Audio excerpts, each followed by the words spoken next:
स्वागत है आपका एग्ज़ाम स्टडी 24 यूट्यूब चैनल पर। दोस्तों, आज हम आपको जो सीटेट में भाषा फर्स्ट में आपके 15 नंबर के प्रश्न गद्यांश तथा पद्यांश, यानी कि पद्यांश को ही काव्यांश भी कहते हैं, ठीक है। तो गद्यांश और पद्यांश के मिला के आपके क्या है, कितने नंबर के प्रश्न आते हैं? 15 क्वेश्चन होंगे 15 नंबर के। तो ये आज आप एक वीडियो में कंप्लीट समझ जाएंगे कि किस प्रकार से आपको कम समय में प्रश्न कैसे छांटने हैं, ठीक है। और इसमें क्या है, आपके 2-3 प्रश्न ग्रामर से भी पूछे जाते हैं, तो ग्रामर भी हम वीडियो बना देंगे, ठीक है। तो पहले समझते हैं। तो इसकी ट्रिक पहली ये है कि आपको पहले पैराग्राफ नहीं पढ़ना है, पहले आपको प्रश्न पढ़ने हैं। क्या पढ़ने हैं? प्रश्न पढ़ने हैं, ठीक है। तो इससे आपको आइडिया लग जाएगा कि किस प्रकार के प्रश्न हैं, और जब हम पैराग्राफ पढ़ेंगे तो हमें लगभग 60% अनुमान लग जाएगा कि प्रश्न कहाँ दिया है, ठीक है। तो पहले हम पढ़ते हैं प्रश्न, ठीक है। ये पैराग्राफ है और पैराग्राफ हम बाद में पढ़ेंगे, पहले पढ़ते हैं प्रश्न। जुकाम की वजह से थोड़ा गला सही नहीं है, लेकिन कोशिश हम ये कर रहे हैं कि आपको सही से समझ में आए, ठीक है। तो आप भी साथ देंगे। समझते हैं, अनुच्छेद के आधार पर हमें किस पर सर्वाधिक ध्यान देने की ज़रूरत है। यानी अनुच्छेद में, साथ ही साथ हम इसको समझा दें कि आपको कैसे देखना है पैराग्राफ में। तो अनुच्छेद के आधार पर हमें किस पर सर्वाधिक ध्यान देने की ज़रूरत है।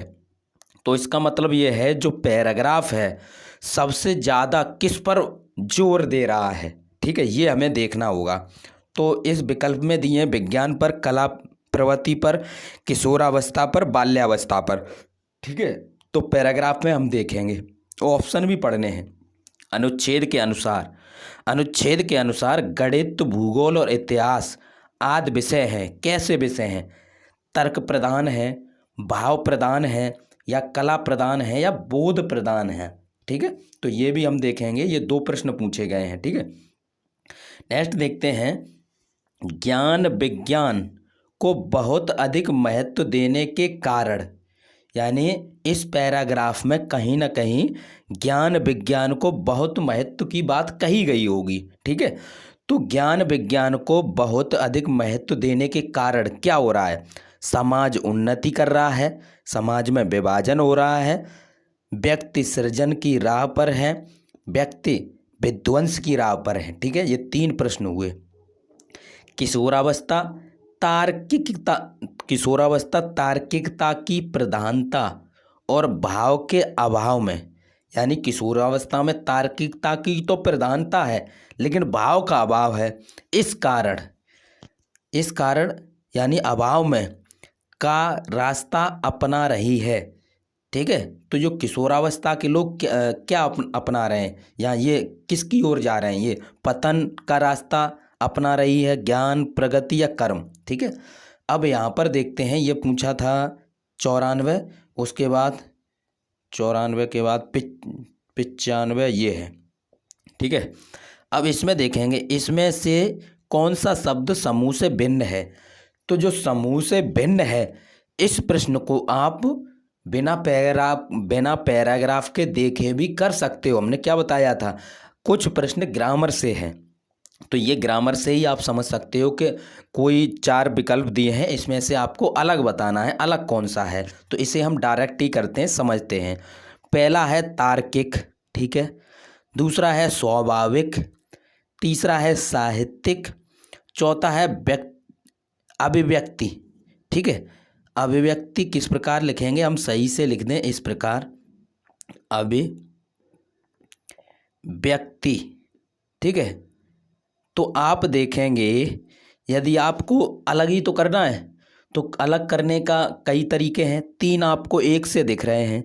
कैसे पहचाना सर कि लास्ट में का है, इसमें भी का है, इसमें भी का है, या फिर प्रत्यय पीछे लगता है तो एक प्रत्यय इसमें लगा है, एक प्रत्यय इसमें लगा है, और इक प्रत्यय इसमें भी लगा है। ठीक है, इस प्रकार हमने देख लिया कि समूह से अलग यही है। ठीक है, तो ये वाला प्रश्न, ये वाला जो ऑप्शन है वो सही हो जाएगा। ग्रामर वाले तो आपको सीधे डायरेक्ट कर सकते हो। नेक्स्ट प्रश्न है आपका 96, यानी आज की तालीम भी इसी दौड़ में साथ दे रही है। वाक्य में निपात है। देखो, निपात का मतलब समझ लो। निपात का मतलब ये है कि कोई ऐसा शब्द है जो इस पूरे वाक्य को जोर दे रहा है, यानी वाक्य में जो अव्यय किसी शब्द या पद के बाद लगकर उसके अर्थ में विशेष प्रकार का बल या भाव उत्पन्न करें। ठीक है, विशेष प्रकार का बल दें यानी जोर दें। ठीक है, या भाव उत्पन्न करने में सहायता करते हैं या करें, तो उन्हें ही निपात कहते हैं। जैसे कहीं लिख लेना, निपात में आपके कौन कौन आते हैं? ही, भी। ठीक है, ठीक है, ही, भी। ठीक है, तो, तक, ये सभी किस में आते हैं? आपके निपात में आते हैं। ठीक है, ये क्या करते हैं? किसी शब्द के बाद आएंगे, किसी शब्द के बाद लगकर उसके अर्थ में विशेष प्रकार से बल देंगे यानी जोर देंगे। तो आप देखेंगे, यहाँ पर आप देखेंगे आज की तालीम भी, तो तालीम के बाद आया है भी। ठीक है, तो यही होगा। तो इस प्रकार से आपका जो ऑप्शन नंबर 2 है ये सही हो गया। तो आपने देखा ग्रामर से भी कुछ प्रश्न पूछे जाएंगे। तो नेक्स्ट देखते हैं, इसमें देखते हैं विकसित शब्द में प्रत्यय। प्रत्यय क्या कहाँ लगता है? पीछे। तो आप देखेंगे, तो यहाँ पर देखो ये ता हो गया और सा पे क्या है? ई की छोटी की मात्रा, तो ये क्या हो गया? इत प्रत्यय। क्या हो गया?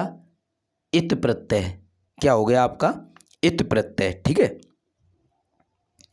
तो आपने देखे 3 प्रश्न आपने ग्रामर से कर लिए डायरेक्ट। वो पैराग्राफ से जरूरी नहीं कि पैराग्राफ में ये संबंधित हों, ग्रामर के डायरेक्ट भी कर सकते हो। अनुच्छेद के आधार पर कहा जा सकता है कि आधुनिक शिक्षा का नतीजा, जो आधुनिक शिक्षा का नतीजा हमें अपने अनुसार नहीं लगाना है कि आधुनिक शिक्षा का नतीजा क्या होगा, हमें पैराग्राफ में देख के लगाना है पैराग्राफ में क्या कहा गया है। ठीक है, दुखद है, सुखद है, औसत है, पता नहीं। ठीक है, ये हम देखेंगे। नेक्स्ट देखते हैं, आधुनिक शिक्षा में किस विषय को सबसे अधिक महत्व दिया गया है? जो आधुनिक शिक्षा है उसमें किस विषय को सबसे अधिक महत्व दिया गया है? कला को, भाषा को, विज्ञान को, इतिहास को। ये 99 तक थे आपके गद्यांश के प्रश्न। ठीक है, तो अब यहाँ पर हम पढ़ते हैं एक एक करके पढ़ते हैं। ठीक है, तो हमें प्रश्न के आंसर भी मिलेंगे। ठीक है, तो आप देखेंगे कि आधुनिक शिक्षा का नतीजा हमने देख लिया, हमने उस शिक्षा का नतीजा भी देख लिया जिसमें विकसित विज्ञान का सबसे महत्वपूर्ण स्थान है, जिसके कारण व्यक्ति को कहीं भी या कितना भी मिलने के बावजूद तृप्ति नहीं होती। ठीक है, तृप्ति माने संतुष्टि नहीं होती। इसका कारण यही है कि शिक्षा के स्वाभाविक और आवश्यक अंगों को छोड़कर हमने ऐसे विषयों पर अधिक ध्यान दिया जो मनुष्य का एक तरफा विकास करते हैं, जिसके कारण व्यक्तित्व का बड़े से बड़ा भाग अतृप्त रह जाता है। बाल्यावस्था में भी कला शिक्षा को अभी तक उचित स्थान नहीं मिला है।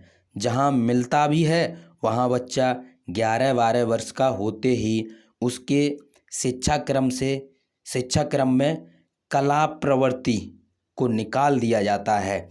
तो यहाँ पर कहने का मतलब ये है कला प्रवृत्ति की बात हो रही है। ठीक है, जो अनुच्छेद में पहला ही पूछा गया है कि अनुच्छेद के आधार पर हमें किस पर सर्वाधिक ध्यान देने की ज़रूरत है। आगे पढ़ते हैं और भी समझ में आएगा। तो कला प्रवृत्ति को निकाल दिया गया है। ऐसा ही हार्वर्ड रीड ने कहा है, हमारा अनुभव हमें बताता है कि हर व्यक्ति 11 साल की उम्र के बाद किशोर अवस्था और उसके बाद भी सारे जीवन काल तक किसी न किसी कला प्रवृत्ति, तो यहाँ पर आप देख रहे हैं कला प्रवृत्ति फिर आया है, तो इसका मतलब ये है कि यहाँ पर अनुच्छेद में कला प्रवृत्ति की बात की गई है, सर्वाधिक जोर दिया गया है। ठीक है, तो हम ये पढ़ रहे हैं तो आपको ये क्वेश्चन नंबर ऐसे निकलेंगे।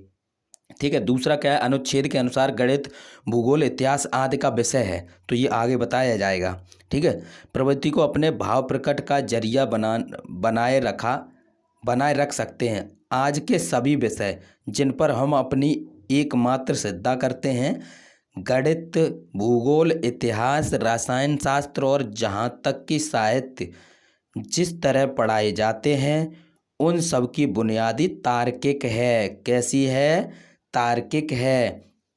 तो गणित, भूगोल, इतिहास 92 नंबर देखेंगे तो आदि विषय हैं, तो आप देखेंगे तर्क प्रधान। तार्किक मतलब तर्क।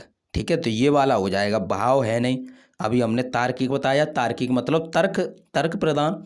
ठीक है, कला है नहीं, बोध प्रधान है नहीं, ये विषय डायरेक्ट हमने आपको बताया। इस प्रकार आपको करने होंगे। नेक्स्ट आपका क्या था प्रश्न, उसे दोबारा भी पढ़ सकते हैं। ज्ञान विज्ञान को बहुत अधिक महत्व देने के कारण क्या हो रहा है? ठीक है, तो आप देखेंगे इस पर एकमात्र जोर देने के कारण कला प्रवृत्तियाँ। ठीक है, इस पर एकमात्र जोर देने के कारण कला प्रवृत्तियाँ जो भावना प्रधान होती हैं, जो कला प्रवृत्तियाँ हैं वो क्या है? भावना प्रधान होती हैं, पाठ्यक्रम से करीब करीब निकल जाती हैं। ठीक है, ये प्रवृत्तियाँ केवल पाठ्यक्रम से ही नहीं निकल जाती, बल्कि इन तार्किक विषयों को महत्व देने के कारण व्यक्ति के दिमाग से बिल्कुल निकल जाती हैं। किशोर अवस्था को इस तरह गलत रास्ते पर ले जाने का नतीजा भयानक हो रहा है। ठीक है, किशोरावस्था को इस तरह से क्या है? गलत रास्ते। ये प्रश्न हमने पढ़ा था, उसमें पूछा भी गया है, गलत रास्ते पर ले जाने का नतीजा भयानक हो रहा है। तो एक बार देख लेते हैं, ये प्रश्न पढ़ा था कहीं, तो आंसर डायरेक्ट लगा देते हैं। तो ये रास्ते वाला था ना, गलत रास्ता। ठीक है, गलत रास्ता है। कौन सा रास्ता है? गलत रास्ता। ठीक है, तो ये है आपका गलत रास्ता। अब देखते हैं गलत रास्ता। किशोरावस्था तार्किकता की प्रधानता और भाव के अभाव में, ठीक है, गलत रास्ते की ओर जा रहा है। ठीक है, तो गलत रास्ते को आप जैसे ज्ञान तो कहेंगे नहीं, गलत है तो प्रगति तो होगी नहीं, कर्म तो होगा नहीं, गलत यानी पतन हो रहा है किसी का, तो वही हो सकता है गलत। ठीक है, तो इस प्रकार आपने 94 लगाया। ठीक है, 95, 96, 97 हम करा चुके हैं। अब बचा आपका 98 और 99, और इससे पहले आपका ये बचा ज्ञान विज्ञान को बहुत अधिक महत्व देने के कारण। ठीक है, कारण क्या हो रहा है ये आगे आएगा, उसमें देखेंगे। ठीक है, तो गलत रास्ते पर ले जाने का नतीजा भयानक हो रहा है। सभ्यता रोज बेढब होती जा रही है, व्यक्ति का गलत विकास हो रहा है, उसका मानस अस्वस्थ है, परिवार दुखी है, समाज में फूट पड़ी है और दुनिया पर ध्वंस करने का ज्वर चढ़ा है। समाज में क्या पड़ी है? फूट। तो यही तो पूछा है, समाज पर क्या प्रभाव पड़ रहा है। आप देखेंगे ज्ञान विज्ञान को बहुत अधिक महत्व देने के कारण समाज की उन्नति हो रही है? नहीं, समाज में फूट पड़ी है। अंग्रेज क्या करते थे? फूट डालो राज्य करो, यानी भाई भाई में फूट डाल दो। ठीक है, फूट का मतलब ये है एक परिवार में फूट डाल दोगे तो विभाजन हो जाएगा। ठीक है, तो यहाँ पर क्या लिखा है? समाज में विभाजन हो रहा है। ठीक है, ये सही होगा, क्योंकि व्यक्ति सृजन की राह पर है, ये गलत है। व्यक्ति विध्वंस की राह पर नहीं है, विध्वंस की राह पर है। ठीक है, तो इस प्रकार आप देखेंगे कि ये इस प्रकार आपको समझने होंगे। कुछ आपको जो पर्यायवाची शब्द होते हैं उनका अर्थ लगा के आपको देखना पड़ेगा, सेम टू सेम लाइन नहीं मिलेगी। ये कैसे आएगा, आप कैसे सॉल्व करेंगे? तो आपको क्या करना होगा, ऐप पर हमने प्रीवियस ईयर पेपर डाल दिए हैं, वहाँ से आप पेपर लगाएंगे। जितनी प्रैक्टिस करेंगे उतना ही आपके अंदर पेपर हल करने का तरीका डेवलप होगा। ठीक है, नेक्स्ट प्रश्न कौन सा था? नेक्स्ट प्रश्न आपका था 97 हमने करा दिया था, 95 करा दिया था, 95, 96, 97, अब बचा 98। तो अनुच्छेद के आधार पर कहा जा सकता है कि आधुनिक शिक्षा का नतीजा है। आधुनिक शिक्षा का क्या नतीजा है? जो आधुनिक शिक्षा का नतीजा है वो क्या है, आगे पढ़ते हैं। ठीक है, इस भयानक अवस्था को हमारा ज्ञान विज्ञान सहारा दे रहा है। आज की तालीम भी इसी दौर में साथ दे रही है। ठीक है, तो ये आपको भाव निकाल के स्वयं करने होंगे। तो आधुनिक शिक्षा का नतीजा सुखद तो है नहीं। ठीक है, क्योंकि जो आधुनिक शिक्षा है वो इसमें ये बताया गया है वो किस पर जोर दे रही है, वो जोर दे रही है यानी भावना प्रदान है, जो भावना प्रदान होती है। यानी यहाँ पर आप देखेंगे कि जैसे गणित, भूगोल, इतिहास, रसायन शास्त्र और जहाँ तक कि साहित्य जिस तरह पढ़ाए जाते हैं उनकी बुनियादी तार्किक है, इस पर एकमात्र जोर देने के कारण कला प्रवृत्ति, जो भावना प्रदान है, कला प्रवृत्ति पर जोर नहीं दिया जा रहा है। तो आज की इस पैराग्राफ में जो आधुनिक शिक्षा है वो सही नहीं बताई गई है। ठीक है, तो आधुनिक शिक्षा सही नहीं बताई गई है। तो यहाँ पर हम देखेंगे 98, तो सुखद तो है नहीं। ठीक है, अनुच्छेद के अनुसार औसत है नहीं, पता नहीं, ये कोई बात नहीं, ये तो डायरेक्ट ही या तो इसमें अनुच्छेद के अनुसार बताना चाहिए, क्या मतलब कि हमें पता नहीं। ठीक है, यानी सुखद नहीं है, इस प्रकार आप लगाएंगे। नेक्स्ट है ये, आधुनिक शिक्षा में किस विषय को सबसे अधिक महत्व दिया गया है? तो आधुनिक शिक्षा में किसको अधिक महत्व दिया गया है? तो यहाँ पर लिखा है कला को, भाषा को, विज्ञान को, इतिहास को। तो आधुनिक शिक्षा में किसको महत्व दिया गया है? तो आप देखेंगे विज्ञान को। ठीक है, किसको महत्व दिया गया है? विज्ञान को। ये आपके यहाँ भी है। ठीक है, अब नेक्स्ट देखते हैं, ये आपके हो गए। अब यहाँ से 100 से 105 तक ये आपके काव्यांश है यानी पद्यांश हैं। तो पद्यांश को न पढ़ के पहले हम पढ़ेंगे प्रश्न, क्योंकि प्रश्न कुछ ऐसे ही निकल आते हैं। ठीक है, अब यहाँ पर देखेंगे ये 100 से 105 हैं। हिम किरीट, हिम माने क्या होता है? हिम किरीट। तो जो हिम है उसका मतलब होता है बर्फ। हिम का मतलब क्या होता है? बर्फ। ठीक है, इसमें कोई ऐसा तो पूछा नहीं गया है कि डायरेक्ट वहाँ से बताओ पैराग्राफ से। तो हिमकिरीट का आ से पूछा है। तो हिमकिरीट, हिम माने होती है बर्फ। तो आप देखेंगे मुकुट सम्य है, तो आप समझ गए किरीट माने होता है मुकुट। ठीक है, तो बर्फ का मुकुट, हिम माने बर्फ होती है, तो आपने डायरेक्ट भी कर लिया।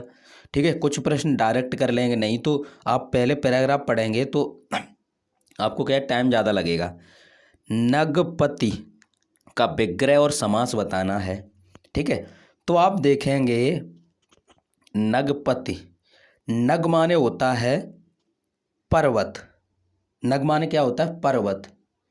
ठीक है, और इस पैराग्राफ में भी एक बार पढ़ लेंगे तो आपको पता पड़ जाएगा। ठीक है, तो यहाँ पर आप देखेंगे कि इससे भी आप अनुमान लगा सकते हैं कि नगों, नगों और नगों। तो इसका मतलब ये है कि यहाँ पर नग वाला ही कोई सही होगा। ठीक है, रत्न वाला सही नहीं है। ठीक है, और दूसरी चीज़ आप जो देखेंगे नगपति, अगर हम ऐसे ही कहें, आपको अर्थ भी नहीं पता, कुछ भी नहीं पता, ठीक है, अर्थ भी नहीं पता, लेकिन आप इसको तोड़ेंगे तो क्या कहेंगे? नगपति, यानी नग का पति। ठीक है, तो आपने ये देखा कि बीच में क्या है? बीच में आपके कारक चिन्ह आ रहे हैं, तो ये तत्पुरुष तो होगा। क्या होगा? तत्पुरुष तो होगा, ये आपका कन्फर्म हो गया। ठीक है, तो बहुब्री नहीं होगा, कर्मधार नहीं होगा। अब हमारे पास बचा पहला और तीसरा। ठीक है, और नग माने होता है पर्वत। नग माने क्या होता है? पर्वत। तो आप देखेंगे कि नगों का पति, नगपति मतलब नगों का पति, नगपति मतलब नगों का पति, ठीक है।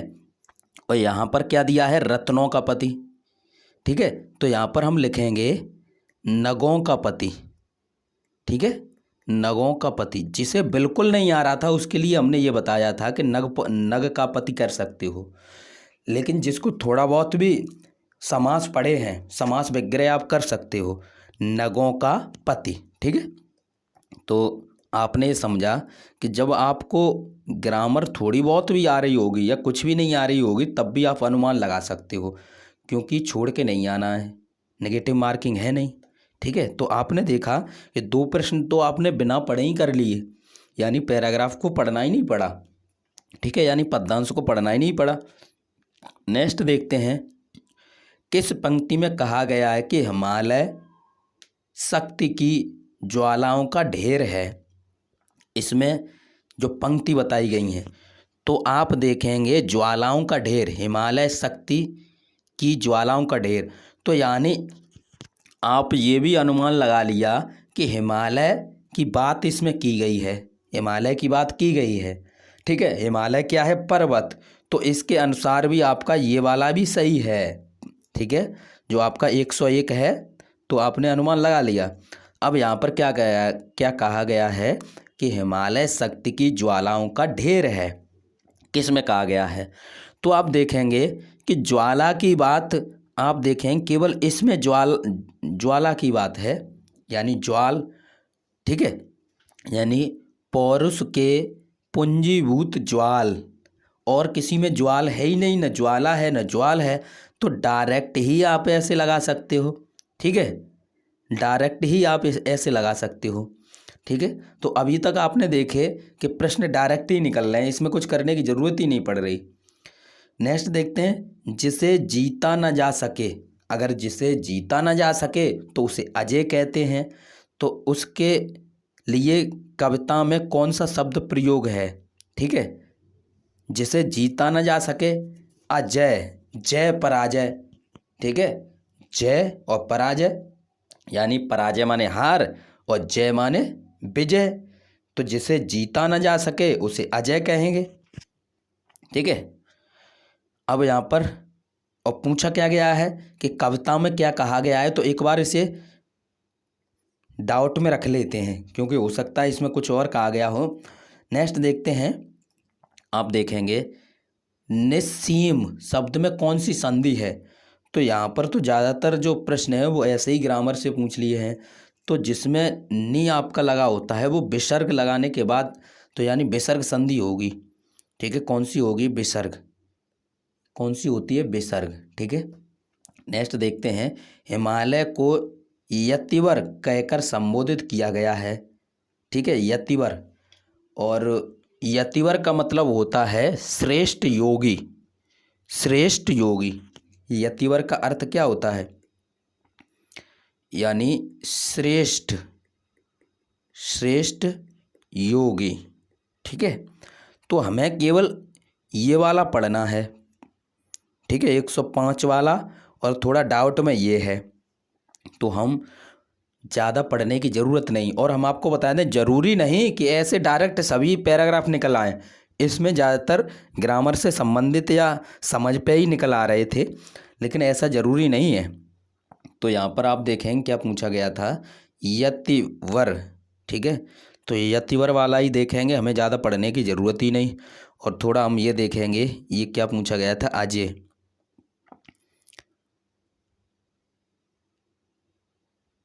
तो यहाँ पर आप देखेंगे कि यतिवर वाला देखेंगे, ठीक है, यतिवर वाला ये देखते हैं, ये यहाँ से यहाँ तक आप देखें, कैसी, यही तो है ना, कैसी अखंड यह चिर समाधि, यतिवर कैसा यह अमर ध्यान, तो चिर समाधि, चिर समाधि का मतलब ये होता है ऐसी समाधि जिसका कभी अंत न हो, ठीक है। तो ऐसी अखंड चिर समाधि, यतिवर कैसा यह अमर ध्यान। यतिवर का मतलब क्या है, श्रेष्ठ योगी। तो ये चिर समाधि के लिए कहा गया है। किसके लिए कहा गया है, चिर समाधि। ठीक है, तो आप देखेंगे अपने पैराग्राफ में, तो आप देखेंगे जो समाधि है, ठीक है, चिर समाधि, तो समाधि के लिए ये यूज किया गया है यतिवर, यानी समाधि में लीन है योगी, यानी श्रेष्ठ योगी किस में लीन है, समाधि में। ठीक है, तो समाधि से यदि है तो देखेंगे तो समाधि में लीन। ठीक है, तो ये देखेंगे, तो इस प्रकार है ना आपका, और इस प्रकार आपके ये सभी हो गए। ठीक है, और जिसे जीता ना जा सके उसे अजेय कहते हैं, ये आपको भी पता है। ठीक है, तो इसमें ढूंढने की ज़्यादा ज़रूरत नहीं है। तो इस प्रकार आपने देखा, और जब ज़रूरत पड़ती और प्रश्न ज़्यादा होते तो हम पूरा पढ़ते। ठीक है, तो एक ही प्रश्न था तो हमने डायरेक्ट यहाँ से देख लिया। ठीक है, तो आप क्या करें, प्रैक्टिस करें, जितने अधिक प्रैक्टिस करेंगे उतना समझ में आएगा। तो हिंदी का हमने पूरा 30 विषय का, यानी 15 नंबर की पेडागॉजी और 15 नंबर के दोनों पैराग्राफ आपको करा दिए हैं। तो हिंदी विषय कंप्लीट होता है।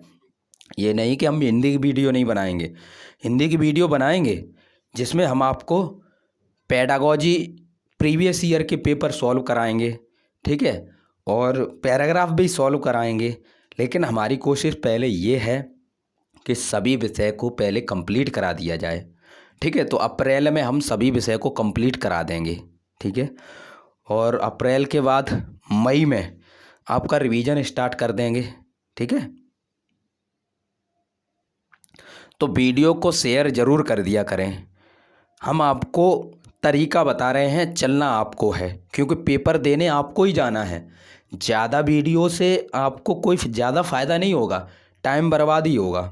समझ रहे हो ना, वही हम एक वीडियो में आपको रास्ता बता रहे हैं, उस रास्ते पे आप चलिए। यानी प्रीवियस ईयर सॉल्व करिए, कैसे सॉल्व करना है ये हमने आपको बता दिया है। ठीक है, पहले हम क्या करेंगे, सभी विषय की पेडागॉजी और कंटेंट कंप्लीट करा देंगे, उसके बाद आपको प्रीवियस ईयर भी कराएंगे, और हो सकता है बीच बीच में भी करा दें। ठीक है, तो वीडियो को शेयर ज़रूर कर दिया करें।